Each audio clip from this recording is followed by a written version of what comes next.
Гэрэлмагш. За зургийн ганц зэрэг багш. Мөн зочин багштай ярилцсан нийгмийн ажилтан чулуун чимэг багшаа найзлаа урьж байна.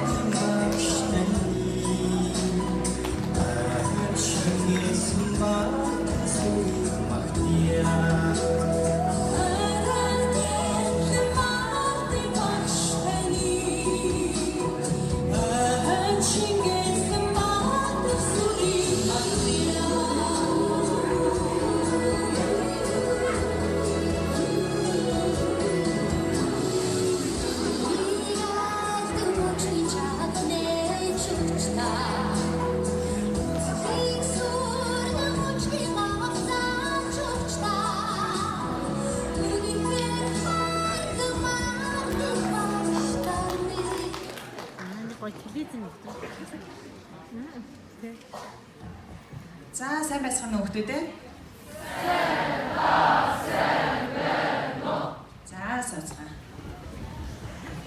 За жил бүрийн сургуулийн төрсөн өдрийн ойг тохиолдолд бид нар зочин багш гэдэг энэхүү сайхан уулзалтыг хийгээд бас 2-3 жилийн хугацааг үджээ. За бид бүхэн энэ уулзалтаараа тухайн багшийнхаа дурсамж, хүүхэд нас гэр бүл, шинэ Монгол сургуультай холбогдсон түүх гээд багш нарынхаа их сайхан түүх дурсамжаар аялдаг ийм сайхан уулзалт байгаа. За ингээд өнөөдрийн бидний урилгыг хүлээн авч хүрэлцэн ирсэн бас 2 багштай бас баяр хүргээд Монголын багш нарын баярын мэндийг бас өргөн дэвшүүлье тийм ээ хүүхдүүд.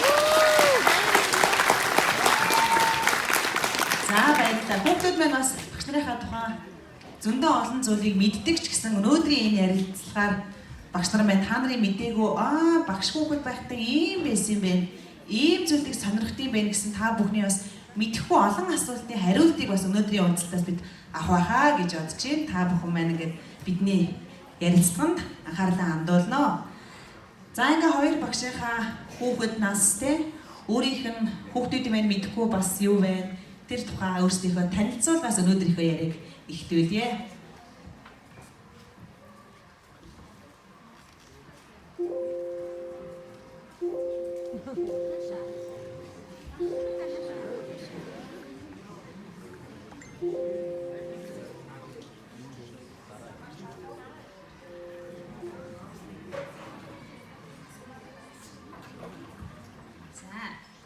Хүүхдүүдтэй энэ өдрийн мэндийг хүргэе. За миний хувьд эхлээд танилцуулгаа гэр бүлээсээ эхлэе гэж бодсон. За хүүхдүүд маань багш нарыгаа бүгдээрээ таньдаг боловч гэр бүлийнхэн тухай мэдээлэл харьцангуй цөө бага мэддэг байх гэж бодсон.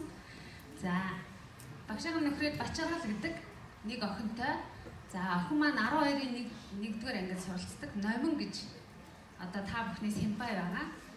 За дараа нь миний гэр бүлийн бас нэг гишүүн.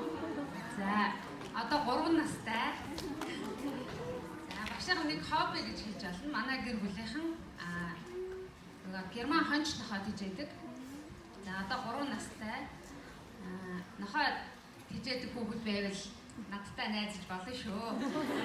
За тэгэхээр манай гэр бүл хүний тоогоор бол 3 монголтэй. Гэхдээ нохойг бол монголчууд өөрийнхөө гэр бүлийн нэг гишүүн гэж үздэг. Тийм учраас манайх 4 амгалтай байх нэ.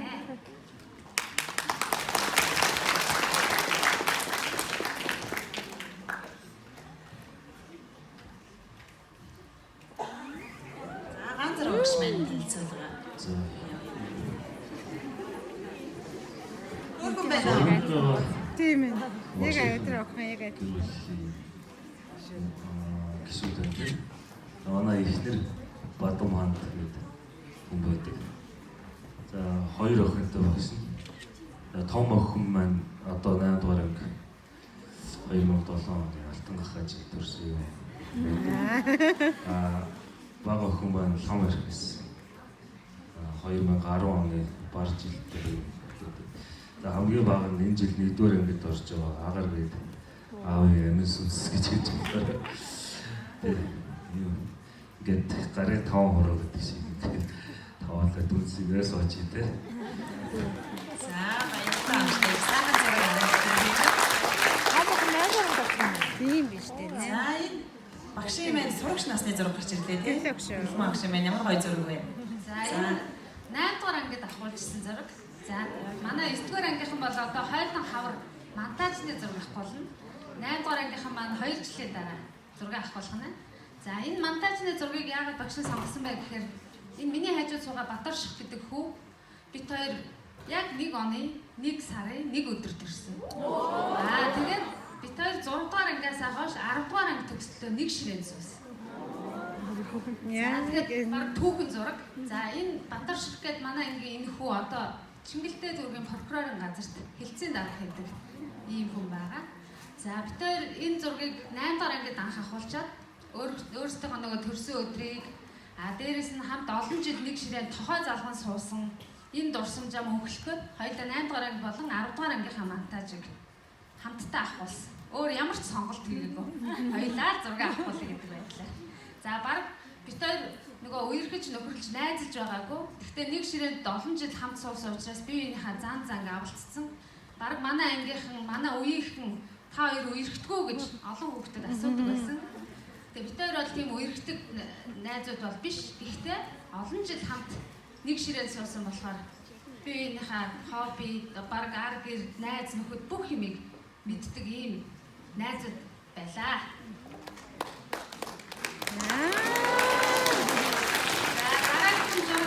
Хүүхэн оюутан болсон үеийн зураг байсан. За дээл өмсөд зураг. патаараа татуулсан.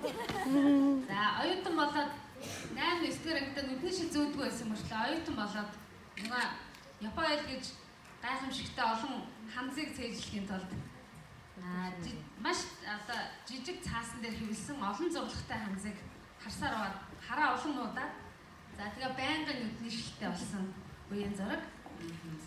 За багшийн нэгэнд одоо сурагч насны зураг гарч ирсэн учраас сурагч байхдаа ямар хүүхэд байв те сурагч насныхаа бас дурсамжаас бас манай хүүхдүүдтэй хуваалцгаа гэж урьдээ. За багшийн дунд сургуулийн сурагч байхдаа ер нь их олон мөрөөдөлтэй байсан.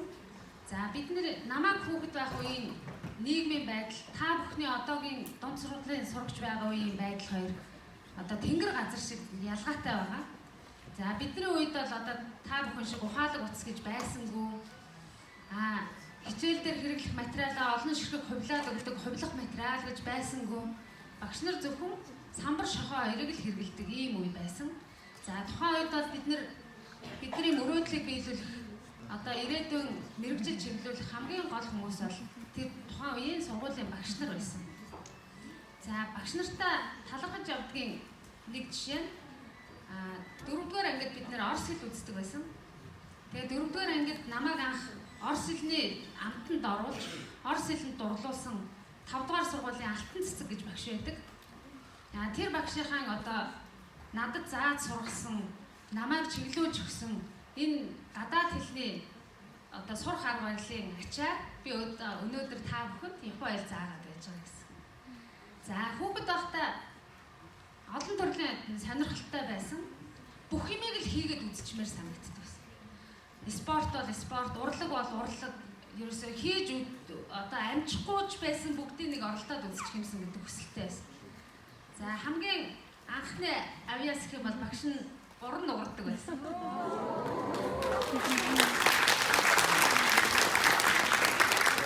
Тэгээ уран нугаралтаар хичээллээд манай ээж хоёр бас хүүхдүүдийнхаа нөгөө боловсрол одоо ур чадварт их анхаардаг хүмүүс байж л та. Тэгээд циркийн дугууланд нэг 3 жил хичээлсэн 7 нас хүртлээ.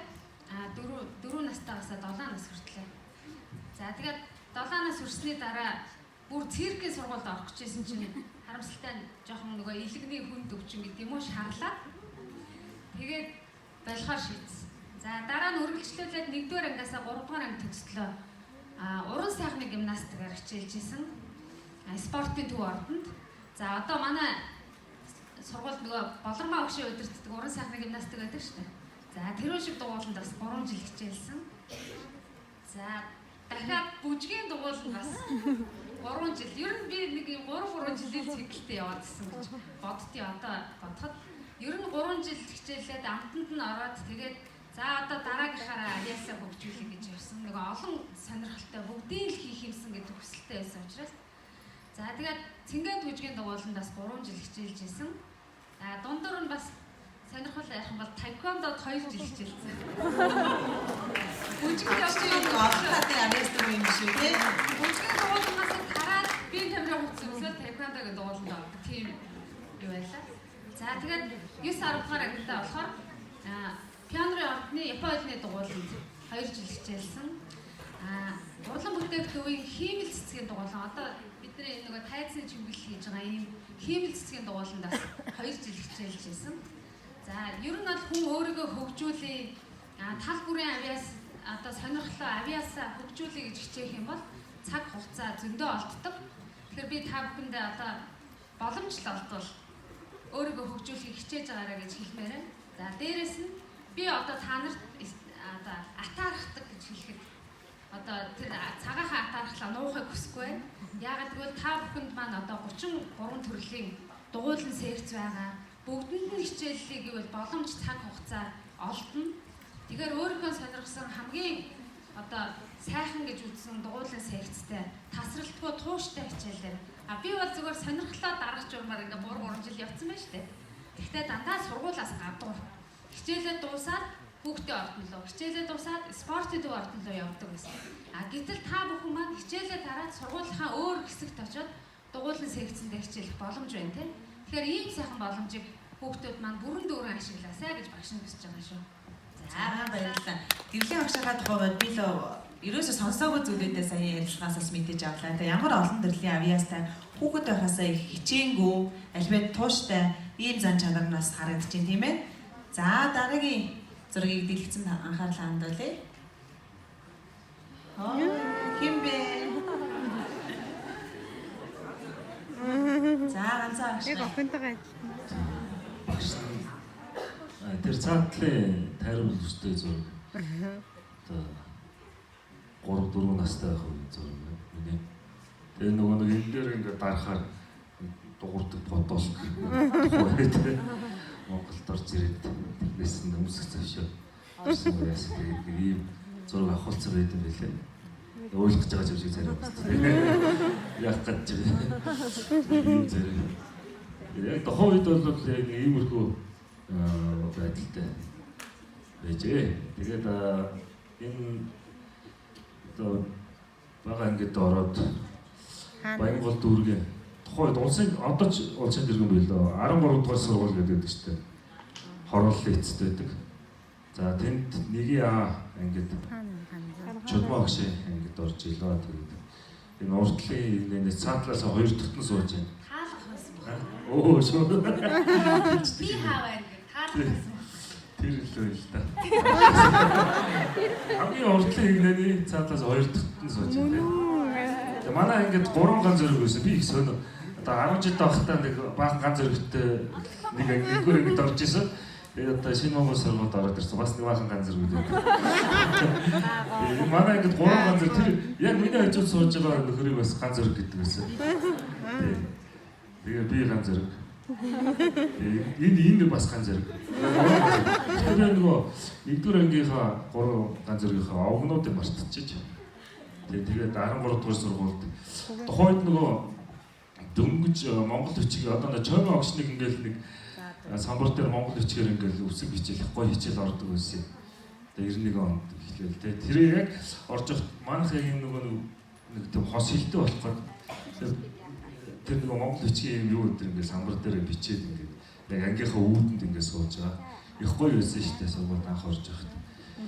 Манай гэртээ ерөөсөө хажууд 13 дугаар сургууль тэгээ манай нэгдүгээр байр. Тэгээ ийшээ үргэлжлээд 2 дугаар байр байдаг ус. Тэгээд би ч одоо заримдаа бараг 5 ч тагаа гүгээд ороо загнуулж байна лөө. Тэгэл юм байлаа. Тэгээд миний хүүхднээс бол их гоё. Тэгээд л өнгөрс. Би одоо өвөө эмээг л хүүхдэлтэй ер нь бол аав ээж маань ажилтай тэгээд орхио явждаг. Тэгээд өвөө эмээ дээр ирэхлээд өссөн л юм л хөө байгаа. Тэгээд 3 дугаар анги хүртлээр 13 дугаар сургуульд сурсан. Тэгээд манай гэрийн 100 дугаар хичээл оруулсан үгээд 1994 онд 28 дугаар сургууль руу шилжээд тэгээд тэндээ 10 дугаар, 8 дугаар, 10 дугаар ингээд төгсөөд ингээд юм соёл урлагийн их сургуулийн төрслөг урлагийн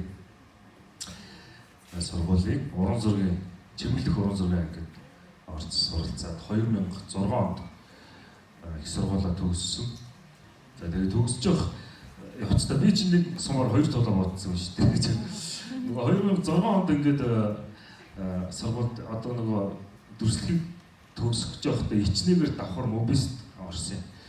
Тэр нөгөө энэ дараагийн слайдн дээр байна. Нөгөө улсын олимпиадад нөгөө техник технологийн улсын олимпиадад ороод тэгээд дараагийн слайднууд дээр байж магадгүй. Тэр гараад ирэх багш дээр хэлж байна.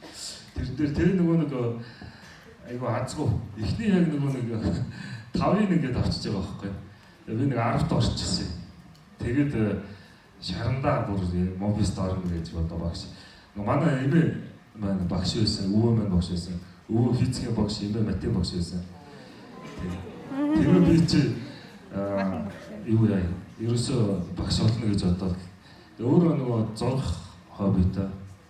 Шугам зураг 10 жил байхдаа нөгөө ангийнхаа хүүхдүүдийн шугам зургийн хичээлийг ер нь нуулж өгдөг байлаа л та гэдэг шиг.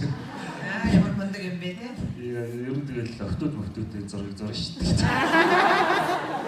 Жирэмээр оолцоо тэгээд зураг. Багшийн зураг зурдаг авьяас чадвар бол хүүхэд байхаас нь энэ бол бас бурхнаас өгөгдсөн юм авьяас чадвар байсан байх тийм ээ. За хүүхэд ч одоо сурагч байхад бас их дэггүй шүү дээ. Та эргээд одоо сурагч насныхаа тэр дурсамжийг эргээ санахад тохиолдож исэн дэр хөгжилтэй явдлаас бас манай хүүхдүүдтэй хаваалцъя тийм ээ. Би чинь дэггүй талдаа л мэдээ. Тэр үед нөгөө одоогийн шиг юм технологи хөгжиж гар утас байхгүй шүү дээ. Компьютер үүж байхгүй. Хятад компьютер байсан юм аа. Мария зэрэг танк мак гэж тоглож. Одоо танаад зарим аав ээж нар мэдчихлээ баг тий. Тэгээ дэнди мэndi ч үлээ нэг тийм компьютертэй. Тэр нь бол ер нь бол одоо маш ховор. Одоо тухайн үед болцоотой илүү хүүхдүүд нь тийм компьютертэй. Тэгэл гуйгаа царай алдалаа найзаа гэж орж тоглодог байсан байхгүй. Ерөнхийдөө бол тэгэл нэг бөөнөрөө одоо ингээд орцорч бодож юугаараа ингээд байраараа тоглолцдог. Тэгэл хамаагүй энэ татхийн байрны хүүхдүүд нийлээл тоглоод бөмбөл болтох юм бол тэг тоглоом үүсдэг гэсэн байхгүй. Одоо чөлөөтэй гэсэн үг шүү дээ тий. Тэгэл чулуун байлдаа ингэж болдог гэсэн. Ингээ хорооллоо паранд манай хорооллын эц чинь сотын ногоон гэдэг нэг юм барил трестийн байртай. Тэр байртай нийлээл доошоо чулуугаар байдж явж байгаа. Би ч тэг чинь нэг 2 дугаар ангид байлаа да. Яг энэ зургийн дээр л байсан шигээс байна. Тэгсэн чинь нөгөө сургуулийнхаа цонхыг халлаач таахгүй. Чи маргааш нөгөө хэсгийн байцаагч нь орж ирэл. За өчтөр ингээд одоо хүүхдүүд сахилгагуудаа тэггүйдээ чулуугаар байлдаад энэ төр болоод ингээд сургуулийн цонх мох харсан байна. Танаа ингээс одоо тэр байлдаанд орсон хүүхд байна уу гэсэн. Айгу шудраг байсан тухайд бол ямар ч тийм худлаа хуурмаг хөлөгдөх асуудал байхгүй. Тэгэл шууд гар өрөө би гэдэг юм байна. Нөгөө чи тэгэл манайс бүгдээр барах шахаар тал ингээд таланд бүгд гар өргөж байгаа байхгүй. Тэрээс хэлэхгүй маягийг таарч байсан гэхгүй дээ. Чулуун байлдаан гэснээс би ч гэсэн чулуун байлдаанд оролцож байсан. Манайх нэгдэр оролт гэдэг байхгүй гэр. Тэгээ манай гэрээс хоошоо одоогор бол нэгдэр орлын ард хөдөл дэнж гэд нэрлдэг болсон. Гэр хорооллын айлууд байдаг болсон л та. Намайг хүүхэд байхад бол тэр хэсэгт ерөөсөө айл байдгүй. Бид нар тэр хэсгээ уулан дээр гарч тоглоно гэж яриад. Тэгээ уул руу явж исэн чинь нөгөө цаанаас ингээд баян уушууныхан давж орж ирээд. Бид нар жалганы наан цаана хоёр зогсоод чулуун байлдаанд бол оролцож исэн. Ер нь бол тэр хошин шогийн үзүүлбэр дээр гардаг шиг нөгөө болжмор нисээд ирэхэд чулуу байна уу гэд болцдог шиг тийм юу бол зөндөө байсан байхгүй. Тэгээд нөгөө хоорондоо одоо бидний үед ягаад ч тийм байсан нэг атмана шалгаруулж гэдэг юм уу. Баян уушууныхан атмаа юм уу, нэгдүгээр оролцооныхан атмаа юм уу ч гэдэг юм уу. Нэг тийм сонин үе байсан. Бидний үед бас одоо та бүхнийх шиг ингээд гадаа гараад дуртай газар одоо шийдэн дээр тоглодог тийм боломж байсангүй. Байрны бараг 4-5 байрны донд ганцхан шийдтэй ч юм уу тийм. Тэгээ бидний тоглодог тоглоом одоо бодоод байхад бол дандаа хөдөлгөөн тоглоомоор тоглодог байж. Чулуун байлдаан хүртэл бараг хөдөлгөөн тоглоомны нэг хувилбар байгаа байхгүй. Тэгээд ганц зэрэг багш чулуун байлдаанд оролцсон. Би ч гэсэн оролцож байсан. Энд сууж байгаа багш нар ч гэсэн оролцож байсан юм. Тэгээд бодлоо байгаа тийм ээ. Хоёр багшийн хувьд мэрэгчлээ сонгоход та бүхэнтэй хамгийн их чухал нөлөө үзүүлсэн зүйл юу вэ? Одоо Япон хэлний багшаар ажиллахад тийм ээ зургийн багшийн мэргэжлийг сонгоход одоо хүүхдүүдийн маань хувьд бас мэргэжил сонголтын өмнө ирсэн би ямар мэргэжлээ сурах вэ гэсэн асуултууд хүүхдүүдийн маань яг 8 дахь ихний өмнөөс маш их байгаа. Тэгэхээр та хоёрын маань хувьд мэргэжлээ яаж сонгоод өнөөдөр ингэж энэ мэргэжлээр ажиллаж байна вэ? Би мэргэжлээ сонгохдоо би өмнө дээлээ сонгоцсон байдаг. 10 жил тахтаа манай аав ээж хоёр хойно Украинд Киевд сураад Оросоор их ярьдаг. Тэгээд нөгөө манай аав ч тухайн үед ч нөгөө хард цагаан зураг рекорд 234 билүү дээ. Тийм зураг би нөгөө зурагт үзэх хоббитой. Яг ер нь бол зурагт үзэл. Тэгээд нөгөө аав ингээд Орос дээр тавьчихдаг байхгүй. Тэгээд нөгөө Оросыг ойлгохгүй ингээд хараа сууж байгаа. Яг гоё юмараа яриад байгаа. За яаж яриад байгаа юм болоо гэдэг ингээд сонирхол судлаад. Тэгэл аав ээжээс асуугаад тэр чи юу гэсэн үг, энэ чи юу гэсэн үг гэж Орос хэлэнд айгүй дуртай болоо. Тэгээд бүр 10 жилд Радуга гэдэг тухайд нөгөө ном ордог байсан. Тэрний зурганд нь их дуртай Орос гоё өнгөтэй зурагтай. Тэгэл Орос хэлэнд айгүй дурлж иж үлээ. Тэгээд тэр үед нөгөө Элен ба залуучууд гэдэг нэг юу гаргадаг байсан. Сериал. Тэгээд нөгөө манай ихч чинь бас нөгөө Орос хэлтэй. Нөгөөдг нь ингээл үзээс уугаад тэгээд бол ер нь тэгээд Орос хэлэнд айгүй дуртай нэг хэлний багш болдог юм билүү. Орос хэлний ойлгомжтой орж ирсэн. Тэгтээ нэг өвчлөлт болоо байхгүй. Тэгээ явж байгаад яг тухайн үед нөгөө 28 дугаар сургууль шилжилт очсон байсан. Тэгээд 6 7 дугаар ангид нөгөө шугам зурагч одоо жиг ойлгуулж хэлсэн. Тэгээд нөгөө нэг хэрчээ тэгээд шугам зураг явж ирсэн чинь манай зургийн багш байсан. Тэгээд зургийн багш ингээд энэ зураг аягүй дэжгүй зураатай ингээд хичээлсэн зүйлүүдсэн. Тэгээд технологийн багш одоо бурхан болцсон Вандан Дөрж гэдэг багш байдаг гэсэн. Тэгээ Ванда багш байна. Миний хийсэн бүтээлүүдийг харж байгаа чи юу юм гараараа юм хийсэн юм чи аягүй боломжтой гоё аюултай юм шиг. Хоёулаа олимпиад бэлдээд үзье. Тэгээд 97 онд 7 дугаар ангид байхдаа дүүргийн олимпиад технологийн олимпиадад ороод тэгээд тэрнээс урам аваад 1-р өрөнд орчихгүй. Тийм. Тэгээд дараа жилд дахиад хошин авруу болоод тэгээ ерөөсөө технологи багш болдог гэл тэргээр үзээд л ерөөсөө шууд зураг технологи яг хэрэгтлээ хичээл рүү дуртай болоо. Нөгөө Орос хэл. Гэтэ яг хөө тэр байсан. Тэгэл технологи хичээл дуртай болоод ерөнхийдөө тэгээ 2001 онд 10 төгсөж явахдаа юу байсан. Манай багш олимпиадад ороод яах юм бол гэдэг нөгөө сургуулиас цаанаас нь урилга одоо хүүхдүүд ирдэг. Тэгээ ороод юу яагаад тэгээд нөгөө шарандаа нөгөө төгссөн гэсэн чинь мобисик те ичнээ ингэж суралцаж төгсөө. Тэгтээ би бүр мобисик төгсөхдөө онц дүнтэй төгссөн. Одоо хоёр сургууль зэрэг сууж байсан гэж хэлж болох юм шүү дээ. Өглөө бүр нөгөө дүрслэх урлагийнхаа сургуульдаа сураад тэгээд өдөөс хойш оройдоо очиод юундаа сурч байсан. Мобистаа сурж байгаа. Тэгээд мэрэгчлээ ер нь тэгж сонгосон. Тэгээ манай нөгөө эмээ хоёр маань багш байсан болохоор ер нь надад аюу хантай санагдаад хэлж байгаа үг нь цаагаараа тэгж ойлгож ирсэн байхгүй. Одоо манай удам багшийн удам тасрах гэдэг нь одоо тэгэл багшлаа одоо хөнгөд тэгэл тэгж нөгөө өвөгийн бас амиг хөвгтөөс очиж тэгээд за ер нь багшил болъё удмын залгаад тэгээ сонгосон байна. Маш гоё дурсамж бай тийм ээ. Багш маань бас хүн ингээ нэг амжилт гаргахаар түүнээс урам авч өшөө их цаашаа их би юу хийх билээ энэ амжилттай улам их ахиулъя гэж бас хүн боддог тийм ээ. Тэр ганц зэрэг багш маань бас үүний нэг жишээ байна. Өөрийнхөө амжилтандаа маш их гоё урамшиж би яг энэ мэрэгжлийг сонгоод ингээ явах юм бол би бас илүү их амжилттай байх юм болов уу гэдэг бас бодлыг тухайн үед бас багш маань авч ирсэн байна тийм ээ. За хэлээ багш маань. За би анхандаа бол Япон хэлний багш болъё гэж бодож байгаагүй. За Япон хэлтэй учирсан түүх нь өөрөө айгүй сонирн байдаг. За би ер нь хүний амьдрал цаанаасаа нэг тийм та энэ мэрэгчлэр явах юм бол илүү амжилт гаргана гэдэг өгөгдөл байдаг байх гэж боддог. Уул нь би анх мэрэгжил сонгохдоо эмч болохоор одоо зориг шулуудаад хим биологи хичээлд илүү анхаардаг байсан. За учир нь юу гэхээр манай ээж эмч байсан байхгүй. Тэгээд за ээжийнхээ мэрэгчлийг л өглөө ер нь одоо манай ганцаа өгшөө саяны яриад байдаг шиг нөгөө удам тасрах гал тий. Тэгээд хим биологиор маш түлхүү хичээллээ. За хим дээр бол бүр 8 дугаар хүртлээ тасралтгүй сайн хичээлж байгаа. За ямар ч байсан улсын олимпиад нэг удаа орж үзсэн.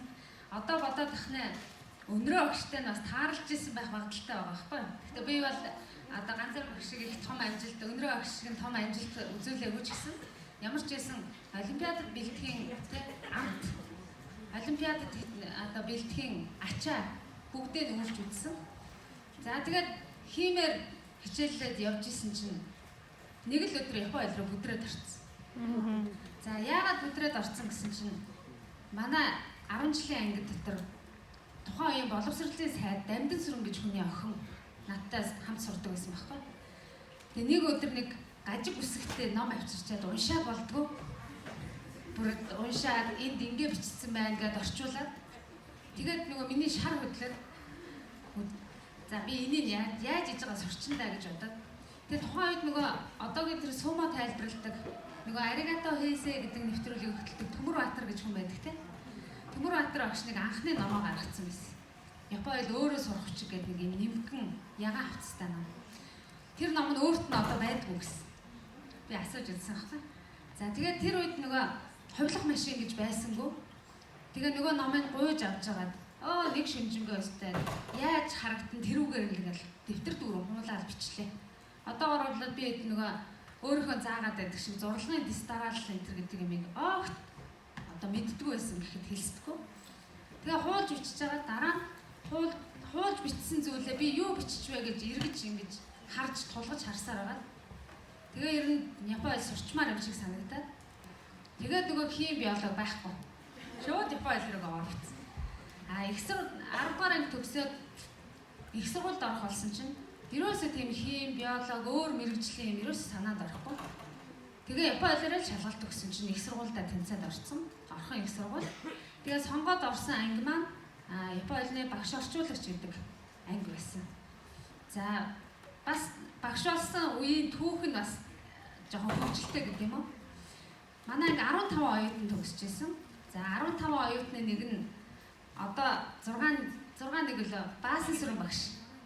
Манай ангийн оюутан бид хоёр нэг ангид 4 жил хамт суралцсан.